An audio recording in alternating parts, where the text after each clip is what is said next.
दोस्तों, नरगिस दत्त एक बड़ी एक्ट्रेस होने के साथ साथ एक लिखारी भी थी। उर्दू अदब का मुताला भी वो बहुत छोटी उम्र से करती आ रही थी। उनके घर पर होने वाली महफिलों में बरे-सगीर के तमाम बड़े अदीब और शायर शिरकत करते रहे और इन सभी से नरगिस की माँ जद्दन बाई और बाद अज़ां नरगिस और सुनील दत्त के जाती नौयत के ताल्लुकात रहे। ये दोनों मियाँ बीवी मुंबई से शाया होने वाले अदबी मैगजीन फन और शख्सियत के सरपरस्त भी थे। हमारी नजर से नरगिस दत्त की बहुत सी तहरीरें गुजरी हैं, लेकिन नरगिस दत्त की एक तहरीर ऐसी भी है जो उन्होंने मीना कुमारी पर लिखी और इस तहरीर का उन्वान है मीना मौत मुबारक हो। इस तहरीर का उन्वान ही बताता है कि ये एक दिल दहला देने वाली तहरीर है। भला किसी को मरने पर मुबारकबाद कौन देता है, लेकिन ये तहरीर खुद बताती है कि ऐसे क्या हालात थे कि नरगिस ने मीना कुमारी को मरने पर मुबारक दी। आज की यात्रा मीना कुमारी पर नरगिस दत्त की इसी तहरीर पर मुश्तमिल है, जिसमें मीना कुमारी लम्हा ब लम्हा दिन ब दिन मौत की तरफ जाती दिखाई देती है।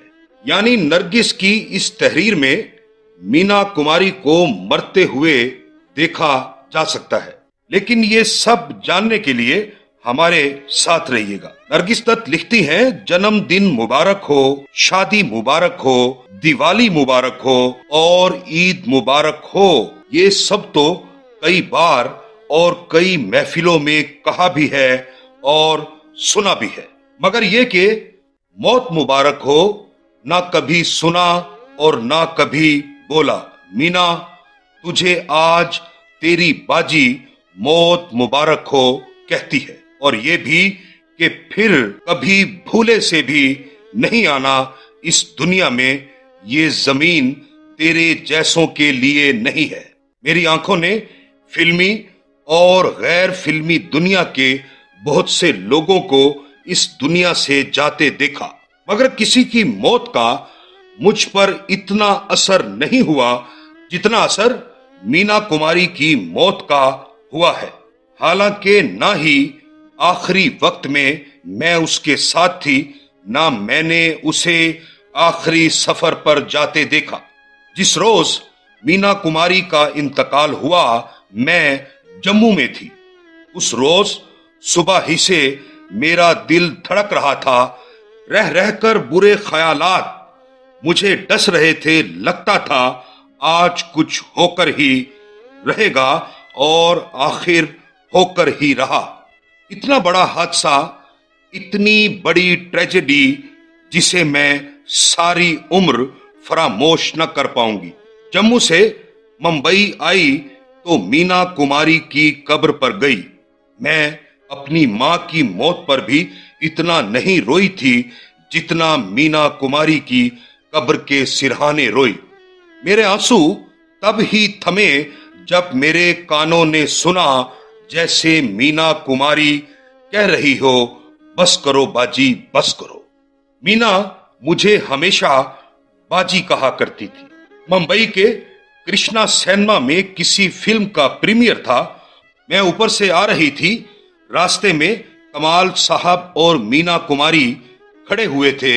ये मीना कुमारी से मेरी पहली मुलाकात थी। दत्त साहब अपनी फिल्म मैं चुप रहूंगी, जिसमें मीना कुमारी भी थी, की शूटिंग के लिए मद्रास गए। बाद में उन्होंने मुझे और बच्चों को भी वहीं बुला लिया और हम ओशियानिक होटल में ठहरे। हमारे कमरे के साथ ही मीना कुमारी का कमरा था। मीना के साथ उसकी बहन मधु और बाकिर अली कमाल अमरोहवी के सेक्रेटरी भी थे। यहां दूसरी बार मीना कुमारी से मुलाकात हुई। मीना ने मुझे देखते ही आदाब किया और कहा, मैं आपका बहुत एहतराम करती हूं, अगर बाजी को हूं बुरा तो ना मानिएगा। हम बहुत जल्द दोस्त बन गए। मैंने देखा मीना के चेहरे पर कितनी चमक थी लेकिन मैंने सोचा मीना किस कदर बदनसीब है। औरत है, बीवी है, मगर मां नहीं है। जब मां बनेगी तो किस कदर निहाल होगी। अगले रोज मीना से मुलाकात ना हुई, मगर रात को होटल के बाग में मीना टहलती हुई मिल गई। सांस बुरी तरह फूल रहा था। मैंने वजह पूछी तो मीना ने कहा, बाजी तंबाकू खाती हो ना, इसलिए कभी कभी इख्तिलाज होने लगता है। मैंने कहा, मीना ये तंबाकू नहीं है, तुम बहुत थकी हुई नजर आती हो, आराम क्यों नहीं करती? बाजी आराम मेरे लिए कहां, बस एक ही बार आराम करूंगी। मीना ने जमीन पर नजरें गाड़ते हुए कहा। मैंने कहा, मैं तुम्हारा दर्द समझती हूं, इस तरह रोने पीटने से क्या हासिल? तुम मेरी छोटी बहन की तरह हो। आज से मैं तुम्हें मीना नहीं मंजू कहा करूंगी। मैंने पूछा, मीना तुम्हारा दिल नहीं चाहता मां बनने के लिए? तुम नहीं चाहती कि तुम्हारे भी बच्चे हों? मीना ने कहा, कौन सी ऐसी औरत है जो मां नहीं बनना चाहती और फिर उसकी आंखों में आंसू डुबडुबाए। उन आंसुओं ने शायद उसकी सारी कहानी कह दी, सारी मजबूरी बता दी। उसी रात मीना के कमरे में कुछ शोर हुआ, जैसे मारा पीटी हो रही हो। अगले रोज मीना की तबीयत ठीक नहीं थी, वो शूटिंग पर भी नहीं गई। मैं मीना के कमरे में गई। मीना की आंखें सूजी हुई थी। मैंने महसूस किया जैसे वो बहुत रोई है। मेरी नई नई मुलाकात थी, ज्यादा ना पूछ सकी। मैंने कमाल साहब के सेक्रेटरी बाकिर साहब को पकड़ा और साफ साफ कहा, आप लोग मीना को क्यों मार डालना चाहते हैं? बहुत काम हो चुका, कब तक उसका दिया खाएंगे? इसके बाद मैं देखती कि मीना छुप छुप कर रोती थी। उसकी आंखें देखकर पता चलता था कि आंसुओं का तूफान अब आया कि अब आया, मगर वो उन्हें पी जाती।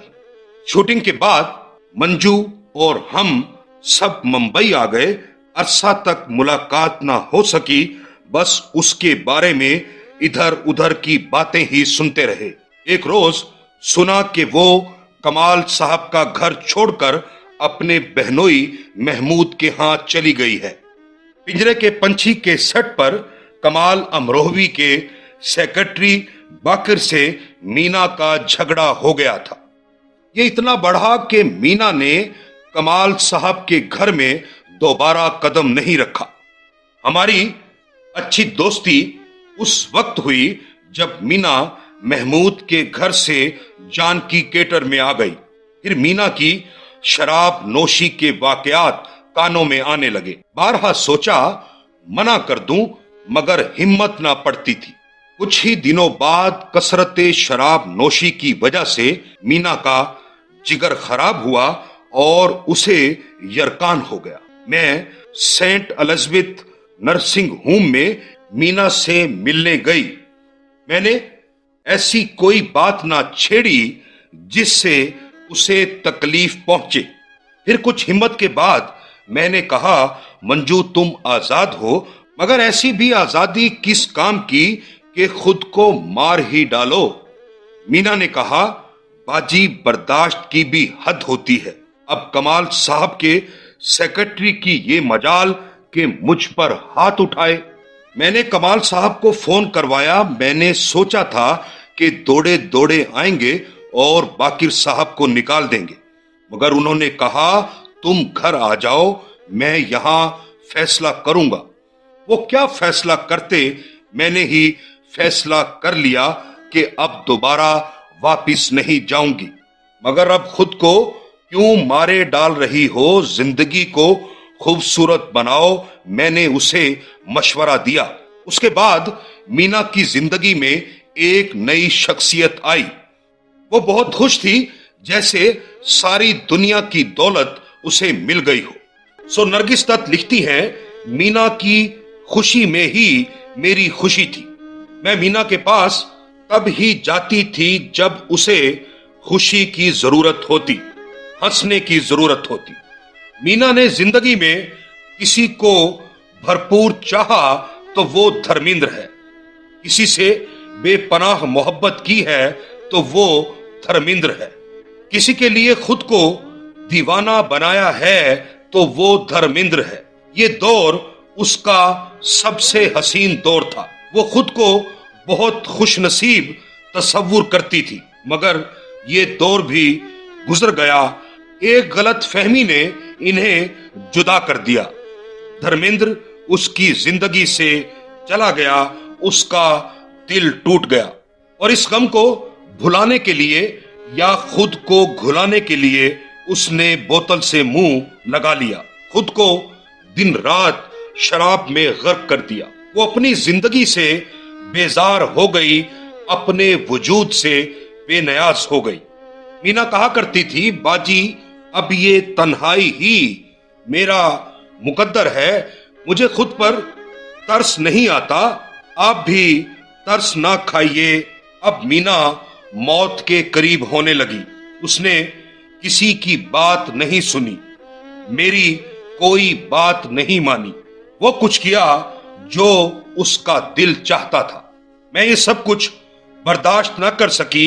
मैंने उसे मशवरा दिया कि वो नई जिंदगी का जामा पहने, पुरानी जिंदगी को भूल जाए, मेरे साथ अपना वक्त गुजारे, हम रोज पिक्चर चलें, घूमें फिरें, उधम मचाएं, हिंदुस्तान की खाक छाने, जिंदगी का हर लम्हा खुशी और मुसर्रत में काटे। मगर उसने अपनी हट न छोड़ी। मैंने कहा, तुम अपने मन की शांति के लिए कुरान शरीफ पढ़ो, दरगाहों पर जाओ, नए नए दोस्त बनाओ, अपने गिर्द पड़े सब पर्दे फाड़ दो, ना उम्मीदी और यास की चादर तार तार कर दो। मगर वो उन्हीं पर्दों में रही, उसी चादर को ओढ़े रही। धर्मेंद्र के बाद भी कई लोग उसकी जिंदगी में आए, वो सब मतलब परस्त साबित हुए। हर वाक्य ने नया जख्म लगाया। एक जख्म अभी भरता नहीं था कि दूसरा लग जाता था। हम लोग मास्को फिल्म फेस्टिवल में गए, हमने जबरदस्ती उसे डॉक्टरों को दिखाया, मगर वो हिंदुस्तान जाने के लिए बेचैन थी। वो कहती थी, फिर कभी यहाँ आऊंगी बाजी, अब तो हिंदुस्तान ले चलिए। मास्को से हम मीना को लंदन ले गए, वहां भी वो ज्यादातर होटल में ही रही। फिर मीना मुंबई आ गई और यहाँ आकर कुछ दिन बाद बीमार हो गई। डॉक्टरों ने देखा और साफ साफ कह दिया, वो इस शर्त पर इलाज करेंगे कि आज से शराब का एक कतरा ना पिए। मीना ने वादा तो किया मगर कभी पूरा नहीं किया। फिर अस्पताल और बीमारी का तांता बंध गया। 2 रोज तबीयत ठीक होती, शूटिंग शुरू कर देती। फिल्म दुश्मन की डबिंग हमारे घर बने हुए मिनी थिएटर में हुई। मुझे बुलवाया, मैं गई तो सबको बाहर भेज दिया। मेरे कांधे पर सर रखकर रोती रही, फिर रोते ही रोते कहा, बाजी मैं कितनी बदनसीब हूं, कोई मुझसे प्यार नहीं करता, आप भी नहीं करती, महीनों नहीं मिलती। मैंने उसे दिलासा दिया, बच्चे की तरह प्यार किया। वैसे जब भी मैंने मीना को गले लगाया, मैंने अपना कांधा उसके आंसुओं से गीला ही पाया। पाकीज़ा में मीना के दोबारा काम करने की भी एक कहानी है। कमाल साहब दत्त साहब को लेना चाहते थे और मीना का रोल किसी दूसरी अदाकारा को देना चाहते थे। दत्त साहब ने ये बात मुझे घर आकर बताई कि पाकीज़ा से मीना को अलग कर दिया तो पाकीज़ा का हुस्न ही खत्म हो जाएगा। मैं मीना से मिली और कहा, मंजू अगर ये फिल्म मुकम्मल ना हुई तो बहुत जुल्म होगा। मीना ने सिर्फ इतना कहा, आप कहेंगी तो करूंगी। पाकीज़ा शुरू हो गई और मीना ने मेरी लाज रख ली। इस बीच मैं मगरबी सरहद और बांग्लादेश के सफर पर रही। वापिस आकर पता चला कि मीना के बहुत फोन आए थे। मैं एक दोस्त के साथ मीना से मिली तो उसने कहा, बाजी आपका एक पांव मुंबई में है, दूसरा मुंबई से बाहर। हर वक्त बिस्तर बंधा रहता है, ऐसा ना हो कि आप कहीं चली जाएं और वापिस आकर पता चले मीना नहीं रही। मीना की जिंदगी फिल्म गुमती की उस तवाइफ की तरह थी जो जहर खाकर मर जाती है। उसने दूसरों के दुख उठाए, गम बर्दाश्त किए, मगर किसी ने उसकी कदर ना की। जिंदगी में कभी किसी ने उसे कबूल ना किया, किसी को वो अपना ना कह सकी। फिर वो किसके लिए जीती, किसके लिए खुद को जिंदा रखती। औरत को दोस्त नहीं, शोहर चाहिए, बच्चे चाहिए। उसकी जिंदगी में खला था जो कभी पूरा ना हुआ। उसका अपना कोई ना था, सब बेगाने थे। वो मोहब्बत की तलाश में एक प्यासे की तरह मारे मारे फिरती रही, कहीं से एक बूंद प्यार मिल जाए। मगर प्यार की ये बूंद उसे ना मिली। वो तड़पती ही रही, तरसती ही रही। उसके दुखों से खुदा भी तड़प गया होगा। मगर जालिम इंसान, बेहिस इंसान अच्छे लोगों के साथ ऐसा ही करते हैं, ऐसा ही करते रहेंगे। दोस्तों, ये थी हमारी आज की यात्रा। अगर आपको हमारी ये यात्रा पसंद आए तो अपने दोस्तों से भी शेयर कीजिए और हमारा चैनल भी जरूर सब्सक्राइब कीजिएगा।